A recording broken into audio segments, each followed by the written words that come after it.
बिस्मिल्लाहिर्रहमानिर्रहीम। अस्सलाम वालेकुम। आज आपके साथ ईद स्पेशल में लबे शीरी की रेसिपी शेयर कर रही हूँ। बनाना आसान है, मज़े का बनता है और एक स्पेशल मीठा है जो कि हमारे इवेंट्स में बनाया जाता है, दावतों में बनाया जाता है। तो रेसिपी आप मुकम्मल देखिएगा, अच्छी लगे लाइक कर दीजिएगा। तो चलिए मज़ेदार सा ईद स्पेशल मीठा बनाना शुरू करते हैं।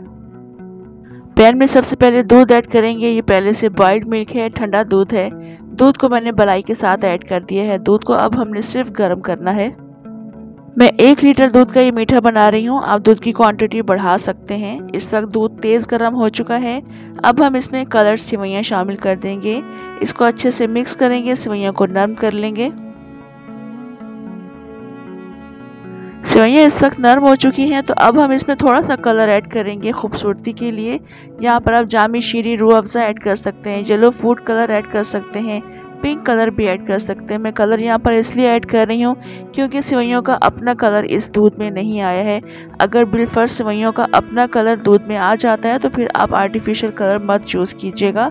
अगर आप इस रेसिपी में स्ट्रॉबेरी कस्टर्ड या फिर वनीला कस्टर्ड ऐड करेंगे तो फिर आपको ये आर्टिफिशियल कलर पिंक या येलो कलर देने की ज़रूरत नहीं है। मैं चूँकि इसमें कस्टर्ड ऐड नहीं कर रही हूँ इसलिए मैंने इसको कलर भी दिया है और इसको फ्लेवर भी दे रही हूँ।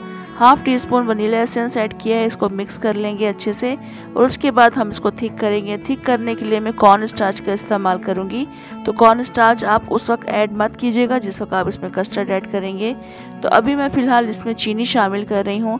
चीनी अपने टेस्ट के अकॉर्डिंग 4 टेबल स्पून ऐड कर रही हूँ और इसको अच्छे से डिज़ोल्व कर लेंगे। चीनी को आप उस वक्त शामिल कीजिएगा जिस तक सेवइयाँ नरम हो जाती हैं। अगर हम पहले चीनी शामिल कर देंगे तो सेवइयों का जो कुकिंग प्रोसेस है वो काफ़ी ज़्यादा लंबा हो जाता है। इस वक्त तमाम चीज़ें काफ़ी अच्छी पक चुकी हैं। तो अब हम इसको गाढ़ा करेंगे। 2 टेबल स्पून कॉर्न स्टार्च को थोड़े से दूध में घोलकर शामिल कर रही हूँ। आप पानी में भी घोलकर शामिल कर सकते हैं। मिक्स करते रहेंगे, 1 से 2 मिनट के लिए पकाएंगे। जितनी ज़्यादा थिकनेस आपको चाहिए आपने उसी हिसाब से इसमें कॉर्न स्टार्च ऐड करना है या उसी हिसाब से आपने इसमें कस्टर्ड ऐड करना है।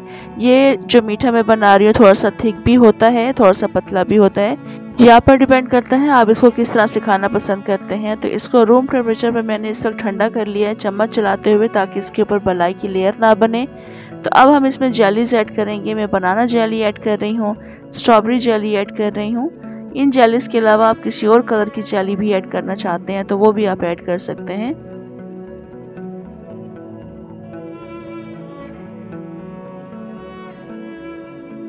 इसके अलावा हम इसमें फ्रूट कॉकटेल ऐड करेंगे। फ्रूट कॉकटेल के अलावा आप इसमें फ्रेश फ्रूट्स भी ऐड कर सकते हैं। इनको अच्छे से मिक्स करेंगे।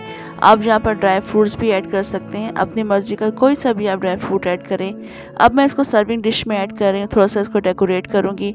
ये बहुत ही सिंपल और बहुत ही मज़े का मीठा बनकर तैयार होता है। ईद स्पेशल रेसिपी है, दावत स्पेशल रेसिपी है। इसको ज़रूर बनाएं, ट्राई करें, इंशाल्लाह रेसिपी पसंद आएगी। अच्छी लगी रेसिपी लाइक करना है, शेयर करना है, कमेंट ज़रूर करके बताना है आपको ये रेसिपी कैसी लगी। मुझे दें इजाज़त, इंशाल्लाह दोबारा आऊँगी अच्छी सी मज़ेदार सी रेसिपी के साथ। अल्लाह हाफ़िज़।